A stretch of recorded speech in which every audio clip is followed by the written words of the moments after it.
साल 1975। दो सिनेमाघरों की इन दो तस्वीरों ने उस साल भारतीय सिनेमा की दशा और दिशा बदल दी थी।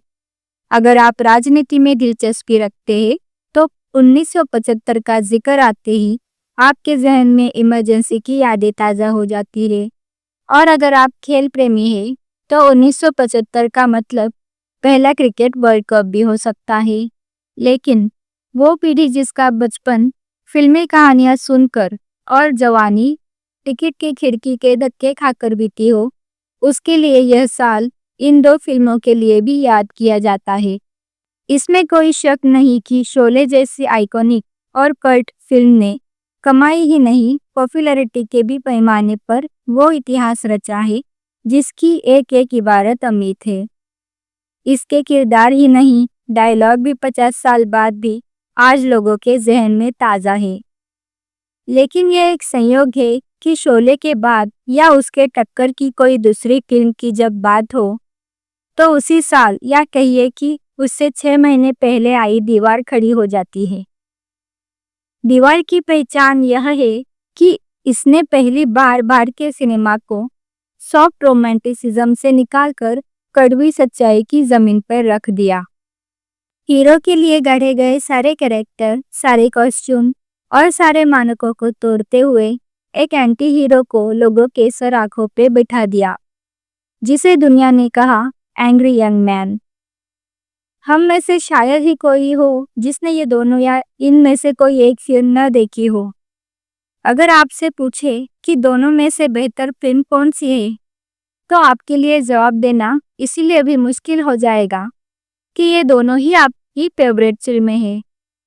दोनों को सलीम जावेद ने लिखा था और सबसे बढ़कर ये है कि दोनों में आपके पसंदीदा हीरो अमिताभ बच्चन है। ऐसा नहीं है कि ये सवाल पहली बार उठा है। फिल्म क्रिटिक्स से लेकर कई मीडिया सर्वे और समीक्षकों में पहले भी चर्चा होती आई है कि बॉलीवुड की ऑल टाइम ग्रेट फिल्म कौन सी है। आपको जानकर हैरानी होगी कि वहाँ जवाब कभी भी एक तरफा नहीं रहा। 80 और 90 के दशक तक ऐसे सवालों के दायरे में मदर इंडिया और मुगल आजम से लेकर कई और बड़ी फिल्में दावेदारी ठोकती आई थी। सभी की कुछ न कुछ खास बातें थी जिनके आधार पर उन्हें ऊपर उठाया जाता रहा।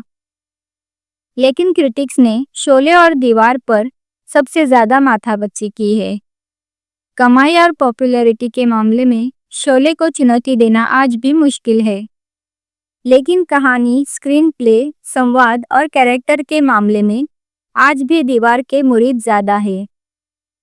अगर बात वन लाइनर खत्म करनी हो तो फैक्ट यह है कि जहां शोले सिर्फ बदले की कार्रवाई है, वही दीवार उस दौर के समाज, उसकी हालत और उसकी सोच की व्यवहारिक तस्वीर पेश करती है।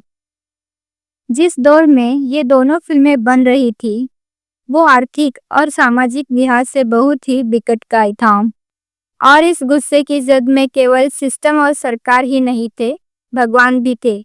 एक विधवा माँ को केंद्र में रखकर दो भाइयों के किरदार को बेहतरीन अंदाज में बुना गया था। दीवार लिखने वाले ने जनता की वो नस पकड़ ली कि जिससे पता चलता है कि आज़ादी के 28 साल में कुछ हुआ हो या नहीं हुआ है, लेकिन करोड़ों लोगों के सपने टूटे थे।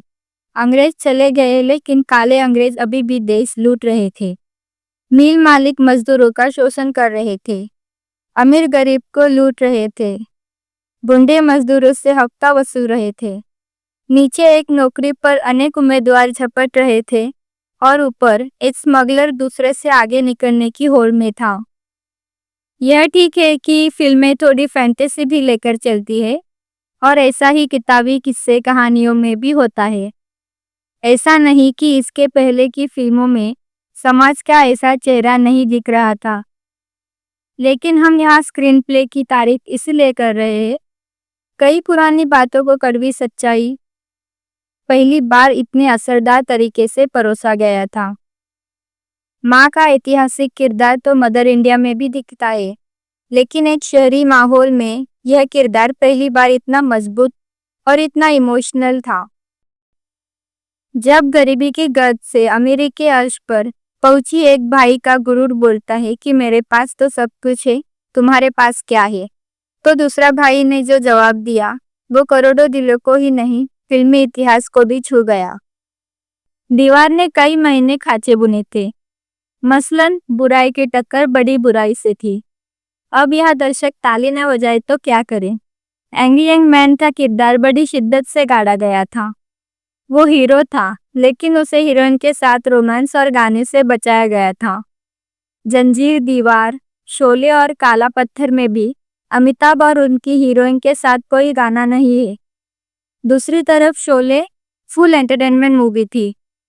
वहाँ अंग्रेजों के ज़माने के ज़मींदार ही नहीं, अंग्रेजों के ज़माने के जेलर भी है। डाकू तो होते हैं लूटने के लिए, यानी सारी भी साथ पारंपरिक है। बस ये दो चोर नए हैं जो पैसे लेकर ईमानदारी से काम करते हैं। फिर इमोशन का तड़का और इंतकाम का भड़का। ये तो हम सब जानते हैं कि शोले की कई सीन और प्लॉट दर्जनों विदेशी फिल्मों से लिए गए थे, और सलीम जावेद की मास्टरी यही कही जाएगी कि उन्होंने इसे बेहतरीन अंदाज में देसी टच दिया है। देसी कैरेक्टर बुने और दमदार डायलॉग लिखे। फिल्म ने बॉक्स ऑफिस पर कामयाबी के सारे रिकॉर्ड तोड़ दिए जो आज भी कायम है। लेकिन जब भी इसकी तुलना दीवार से होगी तो कुछ बातें साफ तौर पर उभारेगी। शोले दर्शकों के भीतर रोमांच पैदा करती है, लेकिन दीवार दर्शकों को टच करती है। उन्हें लगता है कि हालात तो मेरे भी है, ये परिवार तो मेरे आसपास भी है, ये डायलॉग तो मेरे दिल की बात है। कुछ क्रिटिक्स मानते हैं कि अगर शोले का जय लोगों के दिलो दिमाग पर बसा तो उसके ऊपर दीवार के विजय की छाप थी, और यही चीज़ अमिताभ को एंग्री यंग मैन बनाने में आगे लाई थी। खैर, इन दोनों ही फिल्मों पर जितनी भी बातें की जाए कम है। आपको क्या लगता है, इन दोनों में से बेहतर फिल्म कौन सी है? अपनी राय ज़रूर लिखें। चलते चलते वीडियो को लाइक, शेयर और सब्सक्राइब ज़रूर करें। धन्यवाद।